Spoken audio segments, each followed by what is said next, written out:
नमस्कार, मी राजेंद्र साळोखे. पूर्वी एंड गेमवर काही मी व्हिडिओ केलेले आहेत, त्याच्यात एखादा एंड गेम घेऊन असं डिटेलमध्ये दाखवलेले आहेत. परंतु आता मी असा विचार केला की परत एकदा सिस्टमॅटिक एंड गेमवर व्हिडिओ करायचं. तर मग जसं जसं मी अभ्यास करत चाललो आहे तसं तसं ते व्हिडिओ करत चाललेलं आहे.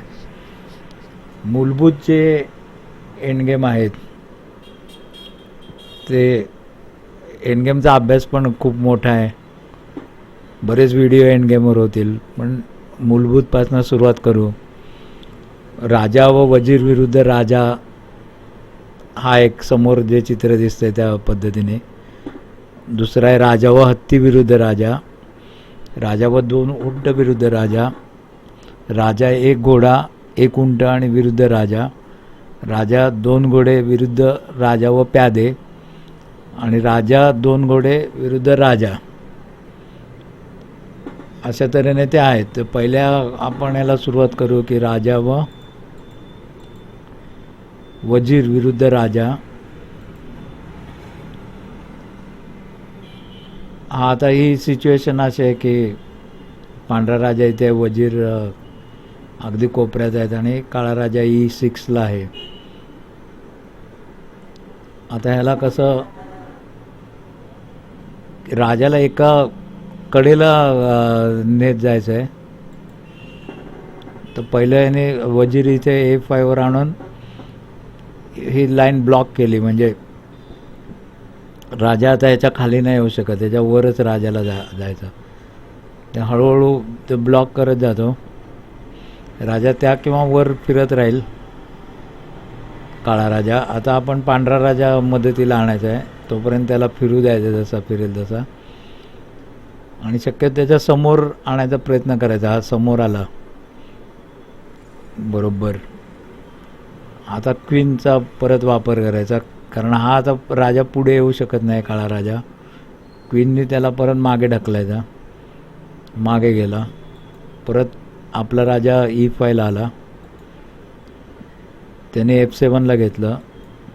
परत किंग आपण त्याच्या समोर घेण्याचा प्रयत्न करतो आहे, F5ला घेतला. किंग E7ला त्याने घेतला. आता इथे क्वीनचा वापर करता येतो की क्वीन इथे C7ला आणून हे राजाला या तिन्ही घरं पुढचे जे रो आहे किंवा रँक आहे तो सगळा अडवला. राजाला आता वरच्या 8व्या रोमध्ये जाणं भाग आहे. आपला राजा आपण F6ला घेतला. किंग त्याने E8ला घेतला, क्वीनमध्ये टाकले आणि मेट झाला. हे असे एंड गेमचे हे करताना महत्त्वाचं लक्षात ठेवलं पाहिजे की स्टेलमेट होण्यापासून वाचलं पाहिजे. स्टेलमेट म्हणजे काळ्या राजाला हालायलाच जागा कुठेही नाही, असं झालं की ती मॅच ड्रॉ होते. दुसरं त्यातलं उदाहरण बघूया. राजा इकडे आहे, क्वीन इकडे आहे. प्रिन्सिपल आपलं तेच आहे, चेक दिला इथे. राजा त्याने खाली आणला तर आता त्याला वर येऊ द्यायचं नाही. किंग F5ला आणला, क्वीन त्याने किंग D3ला घेतला. किंग F4ला आणला, खाली त्याला जाणं भाग आहे. क्वीन तिरकी आणून C3ला आणून वरची रँक त्याला ब्लॉक केली 3 नंबरची, त्याला खाली येणं भाग आहे. क्वीन B2ला आणली आणि 2 नंबर रँक पण ब्लॉक केली, तर 1 नंबरवरच त्याला फिरत राहायला पाहिजे. Queen to E1, king to E3, king to D1, आणि हा एक क्वीन इथे D2ला आल्यानंतर चेकमेट. ते राजाविरुद्ध, आता राजाविरुद्ध हत्ती.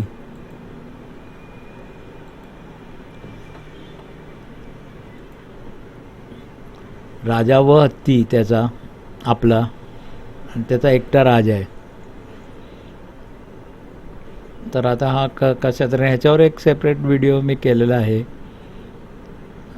प्रिन्सिपल तेच आहे की त्याला ब्लॉक करायचं आणि एका कडेला घेऊन जायचं. तो चाललाच आहे बरोबर, आणि त्याच्या समोर आणायचा. हत्ती आपण A5ला आणून चेक दिला, तो वरती घेतला, राजा D4ला आणला, त्याने रूकला थ्रेट दिली, पण रूक काय कुठेही हलतो. हा साधारण G5ला इथे नेतात, एक जागा ठेवतात, ती आपल्याला वेटिंग मूव करण्यासाठी उपयोगी पडते. राजा परत C6ला आणला त्याने, हा रूक H5ला घेतला, वेटिंग मूवच.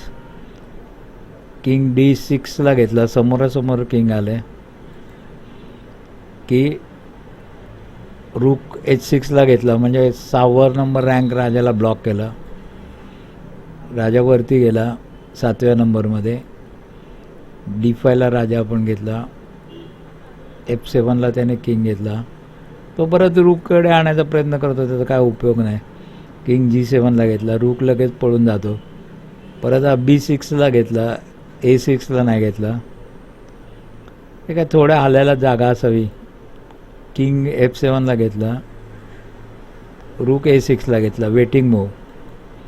राजा परत समोर आला, किंग E7ला घेतला की रूक A7ला घेऊन चेक.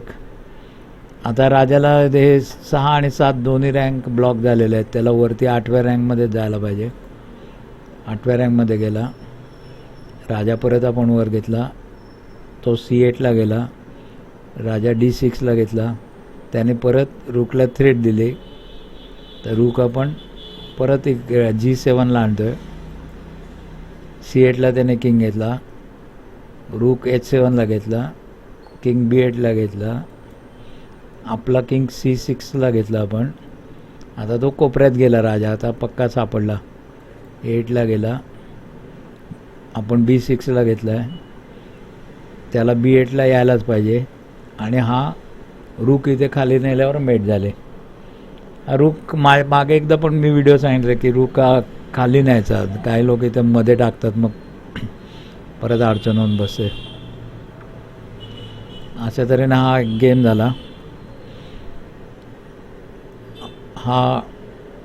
ही त्यातलीच आहे, पण ही हे आहे की रेक्टँगल मेथड आहे, ही जास्त चांगल्याने सोपी आहे. की राजाला एका आयतामध्ये कन्स्ट्रेंट करून टाकायचं.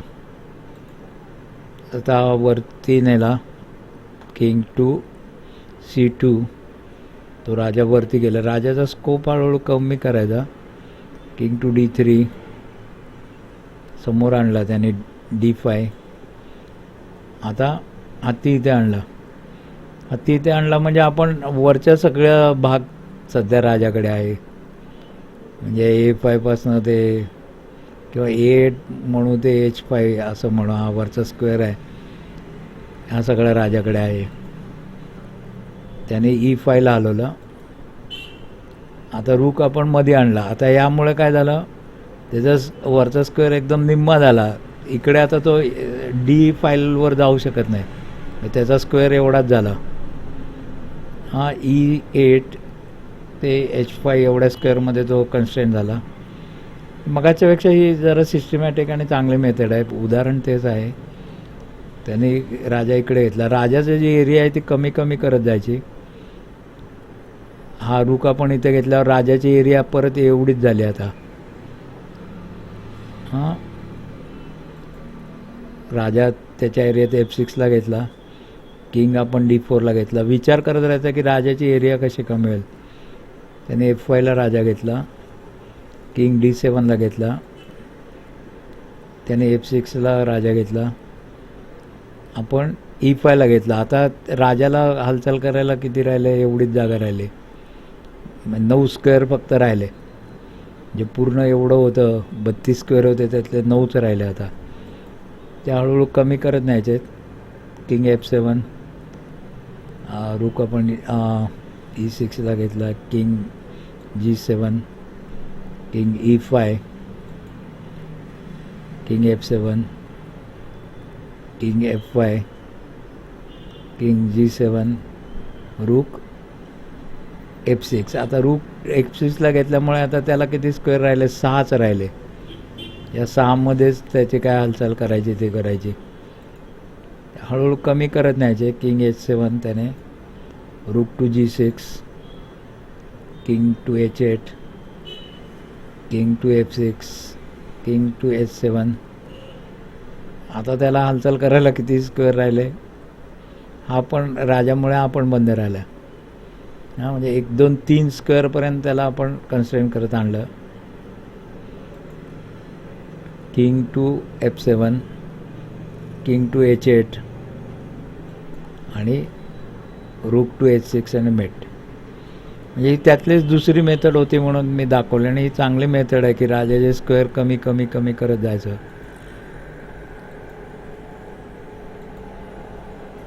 आता ही अशी एक सिच्युएशन एन्काउंटर झाली की रूक खाली आहे, आपलं व्हाईट किंग इथे आहे, त्याचा किंग इथे आहे. तर हे जर विचार केला तर अतिशय सोपं आहे. म्हणजे मेट इन 3चं हे प्रॉब्लेम आहे. आपण वेगवेगळ्या तऱ्हेने करायला जातो, पण सोपं आहे. रूक F3ला घेतला, ते समोरासमोरच राजा आहे. राजा E8ला घेतला, रूक आपण खाली घेतला, म्हणजे ती वेटिंग मूव केली. राजाला त्याला परत D8ला जाणं भाग आहे त्याच्यासमोर. राजा D8ला गेला आणि रूक टू F8 आणि चेकमेट. म्हणजे राजे समोरासमोर आले, इकडच्या बाजूने आपण हत्तीने चेकमेट करू शकतो. हे आता वेगळं उदाहरण आहे, त्याच्याकडे जाऊ. राजा व 2 उंट विरुद्ध राजा, याच्यावर एक वेगळाच व्हिडिओ मी केलेला आहे, तो पण जमलं तर बघा. पण हे पांढऱ्याकडे 2 उंट आहेत, एक काळा राजा पांढरा राजा, एवढंच पटावर आहे. आता इथे पण राजाच्या मुवमेंट्स कन्स्ट्रेंट करत जायच्या. आता बिशप इथे आणल्यामुळे ते चेक देत बसलेलं नाही आपण उगीच, हे लाईन त्याला बंद केली राजाला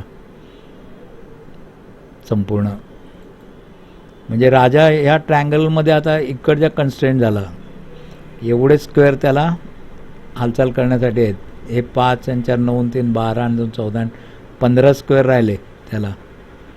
ते हळूहळू कमी करत न्यायचे.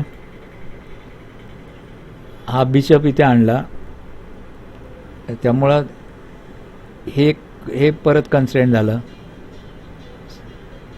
सॉरी, मी 15 म्हणालो, पण तो इकडे पण येऊ शकतो राजा. बिशपने इकडचं डायगोनल अडवून टाकला. King F7. आता आपला राजा हळूहळू ॲक्टिव्ह करत आणतोय आपण. त्याला फक्त एवढ्याच ह्याच्यात हलवावं लागतं. हे 2 डायगोनल आपण हे पकडून ठेवलेत. आता तो खरा कन्स्ट्रेंट झाला आहे. 2 डायगोनल आपण पकडून ठेवलेत, त्याला तर या एरियातच फिरावं लागतं. मग हळूहळू आपण राजा आपला घेऊन येतो त्याच्याजवळ. King E7, king E5, king F7. राजाच्या समोर आणला.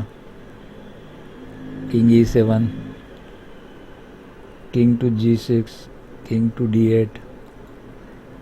तो वर गेला, त्याला एका कडेला नेण्याचं आपलं उद्दिष्ट आहे. आता हा बिशप आपण C7ला आणला, म्हणजे त्याला इकडे यायला ब्लॉक करून टाकलं. हां, पांढरा तर अडवलेलाच आहे, काळा राजाने अडवलेला आहे, म्हणजे त्याला आता त्या बाजूलाच जायला पाहिजे. तो जातो F8वर. F8वर गेला की आपण त्याचे E8 अडवून टाकतो इकडून. म्हणजे E8 अडवलं आहे, E7 अडवलेलं आहे, हे तर F7 अडवलेलंच आहे. म्हणजे त्याला अजून तिकडे जायला लागतं, G8ला जायला लागतं आहे. G8ला गेला की राजा त्याच्यासमोर आपण आणतो. म्हणजे आता त्याला वरती पण नाही, हे आणि हे 2च त्याला स्क्वेअर राहिले. तो F8ला येतो. F8ला त्याला चेक दिला जातो आहे बिशपने. Bishop D6. तो आता G8ला येतो. आता त्याला अर्थात हे G8 एक आहे आणि H8 एक आहे, 2च आहेत त्याला. तर हा परत चेक देतो, म्हणजे F8 अडवलेला आहे, F7 अडवलेलं आहे, G7 अडवलेलं आहे. म्हणजे राजाला एकच घर उरलं आहे. तर काळजी अतिशय घ्यायला लागते की स्टेलमेट होणार नाही. राजाला एकच घर उरलं आहे, तिथे तो H8ला कोपऱ्यात पोचला आणि बिशप E5ला आल्यानंतर चेकमेट झाला. तर अशा तऱ्हेने राजाची घरं कन्स्ट्रेंट करत करत करत आपण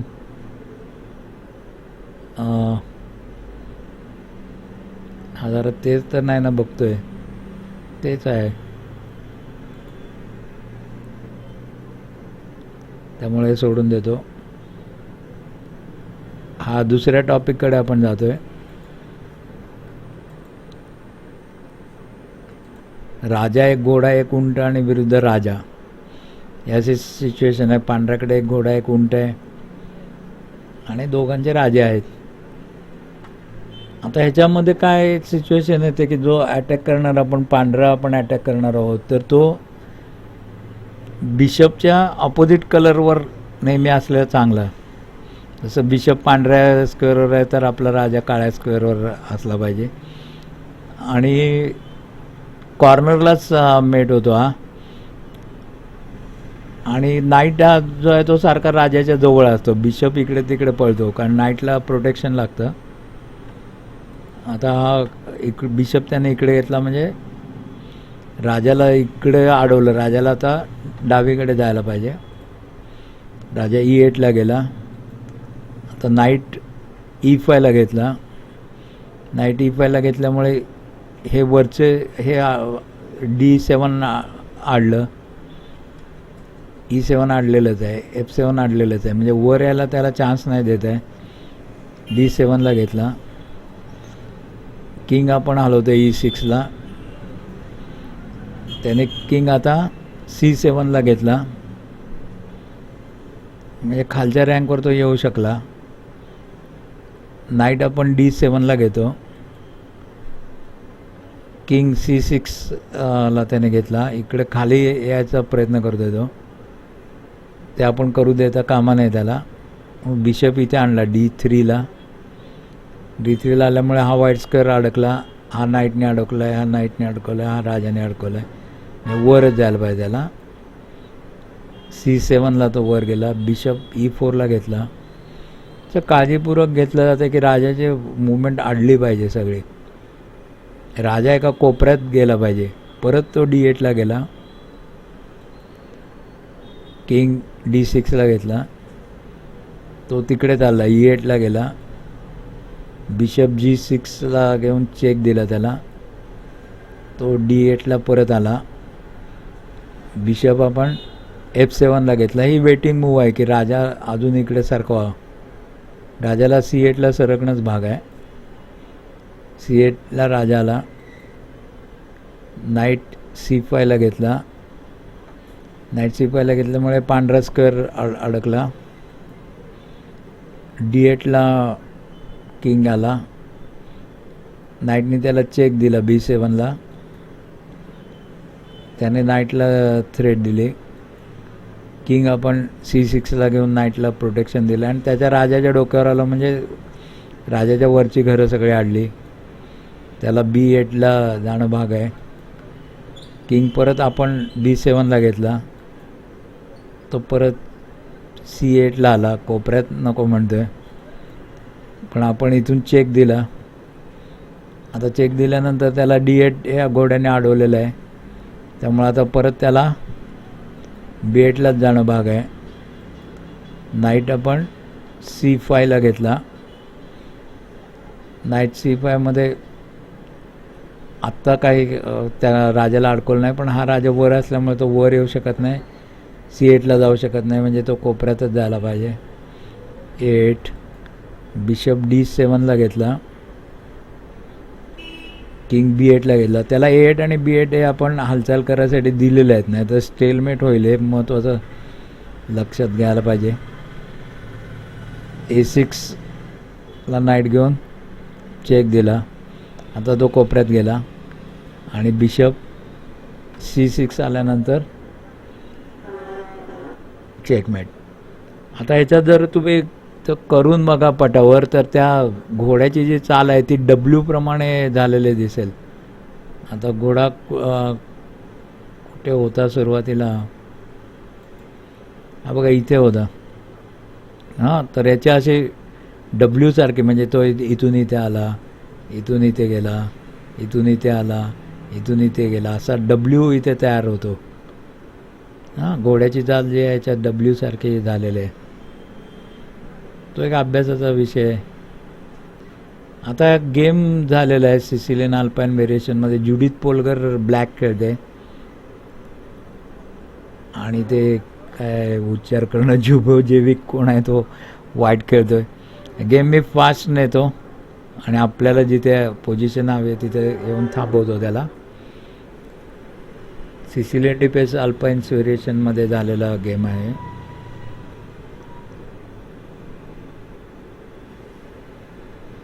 काही वेळा गेम पण असे बघावेत, ते पटावर खेळूनच बघायला पाहिजे. आणि ज्युडिथ पोलगर म्हणजे एकदम इंटेलिजंट लेडी होती. तिच्या अगदी चाली म्हणजे बघण्यासारख्या असतात. इतका टॅक्टिक्सचा ती वापर करते आपल्या खेळामध्ये.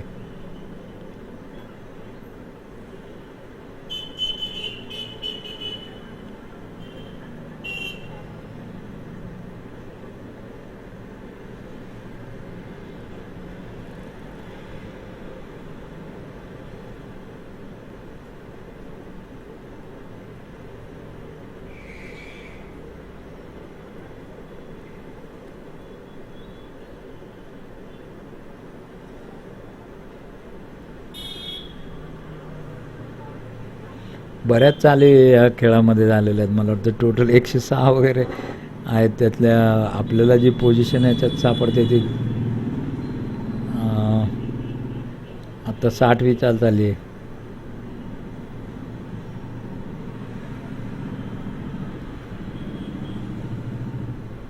सो 67वी चाल आहे.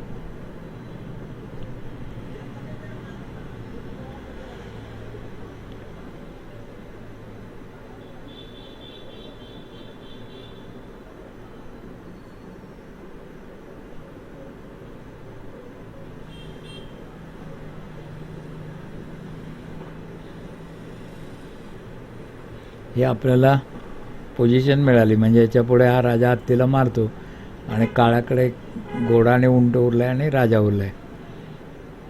राजा उरलेलाच असतो. याच्या पुढच्या त्याच्या चाली बघा. म्हणजे तो किंग D6ला घेतला पांढऱ्याने, किंग F6, किंग इकडं खाली नाही लागला, जो C5ला नेला. हा त्याच्या समोर किंग आणला, C4ला नेला, बिशपने चेक दिला, खाली D3ला नेला, नाईट F4. नाईट हा राजाजवळ असायला लागतो असं मागे मी म्हटलं. तो बिशप किंगला तो हळूहळू कोपऱ्यात घेऊन चाललेला आहे. ती चाललेली आहे ज्युडिथ पोलगर. तरी पण तो किंग एस्केप करायचा प्रयत्नच वरतीच गेला तो परत.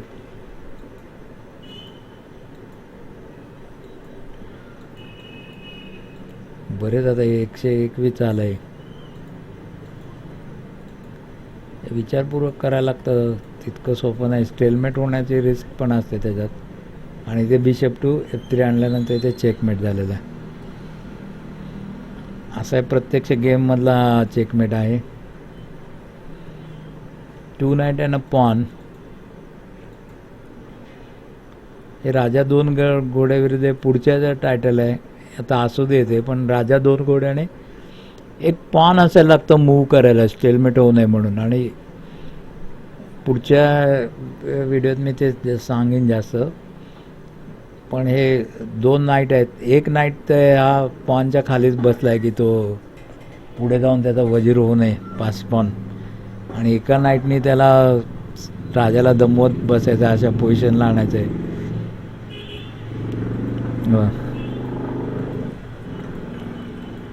तो उचित वेळेला तो नाईट तिथनं काढायचा आहे की ज्यावेळेला मेट होईल असं वाटतंय. ती पोझिशन इथं घेऊन यायला पाहिजे.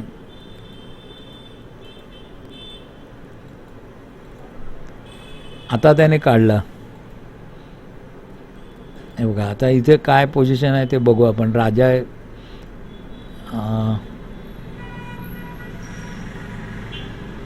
ह्याला इथे जाऊ शकतोय, तो B2ला जाऊ शकतोय राजा. स्टेलमेटची नाही पोझिशन आहे, पण आता ती त्याला उचित होती की इथनं आता तो हा नाईट इथे घेतला तरी आता त्याने ते पॉन पुढे घेतलं, चेक दिला राजाला. चेक दिल्यानंतर राजा B1ला आला. हां, B1ला आल्यानंतर परत नाईट A3ला आणून चेक दिला. किंग A1 अतिशय काळजीपूर्वक, नाही तर इथे होतोच क्वीन होते, पण नाईट याच्यावर थ्रेटला आणलेलं नाही त्याने, पण तो चेकमेट करायसाठी आणला आहे. क्वीन झालीच याची, पण क्वीन झाल्यानंतर हा नाईट इथे त्याने नेल्यानंतर चेकमेट झाला आहे. पोझिशन बघा, पॉन असायची गरज का पडते की स्टेलमेट होत नाही, त्यामुळे की पॉनला आपण पुढे जाऊ देतो, स्टेलमेट आपण अवॉइड करतो. हा परत एक 2 नाईट याचा गेम आहे. याचे 2 भाग केलेले आहेत. एक आहे तो किंगला म्हणजे H1कडे घेऊन जातो. याच्यात काळ्याचे 2 नाईट आहेत. आता हे जे मी म्हटलं याच्यामध्ये त्यांनी स्टॉटेस्की लाईन नावाचं एक, त्या स्टॉटेस्की नावाच्या माणसाने एक रिसर्च केलेला आहे. ते जरा गुगलवर सर्च करून जमलं तर तुम्ही अभ्यास करा. त्याने एक स्टॉटेस्की लाईन म्हणून काढले की जिथे पॉन असेल त्या स्टॉटेस्की लाईनच्या बाहेर तर तो चेकमेट होऊ शकतो, नाही तर तो होऊ शकत नाही, असं त्याचं म्हणणं आहे. म्हणणं म्हणजे त्याने ते अभ्यास करूनच काढलेलं आहे. हे जे पॉन आहे हे स्टॉटेस्की लाईनच्या बाहेर असावं लागतं. King F3, king G1. ती स्टॉटेस्की लाईन अशी इथं कुठेतरी अशी येईल, अशी कुठेतरी अशी ती जरा वाकडी अशी येते, त्यामुळे हे पॉन त्याच्या बाहेर आहे. King to H2, king to F2. H1ला त्या किंग तो घेऊन आला समोर. परत आता याने किंग इथे ठेवला. ही पण स्टेलमेट अजून सिच्युएशन नाहीच आहे. King G1, knight G2, king F1, king F3, king to G1, knight to E3. इथे नाही जाऊ शकत, इथे नाही जाऊ शकत, इथे नाही जाऊ शकत, इकडे जातं. किंग H2, परत किंग G4. त्या राजाला अशा सिच्युएशनला आणलं पाहिजे की आपला नाईट एकदा काढला की मेटच व्हायला पाहिजे, कारण पांढऱ्याचं जे पॉन आहे ते चाललं आहे वजीर व्हायला. King H1, king F2, king H2, night. आता नाईट त्याने काढला. G5ला नाईट घेतला. पॉन त्यांनी लगेच H7ला वरती घेतलं,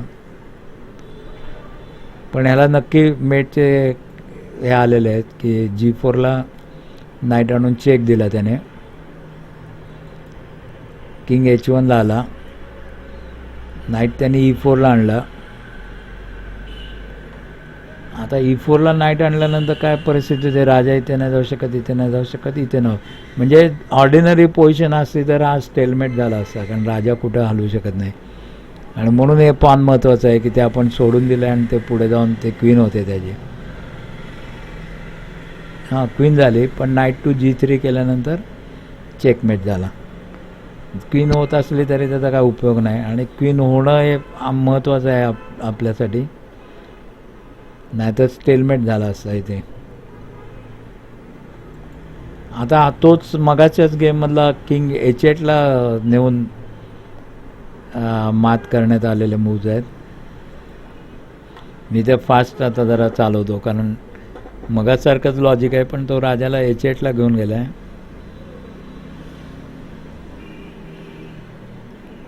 घोड्याला नेहमी सपोर्ट करत राहायला लागतंय. आता 2 घोडे एकमेकाला सपोर्ट करतायत, त्यामुळे काय प्रश्न नाही. राजाला कसं अडवायला लागतंय बघा. एक घोडा मारला त्याने, पण मेट झाली. चेकमेट इथे झालेलं पोझिशन. आता हे फक्त मला हे दाखवण्यासाठी की असा एक वाद आहे लोकांमध्ये की 2 घोडे आणि 1 राजा राहिला तर ते गेम ड्रॉ असते.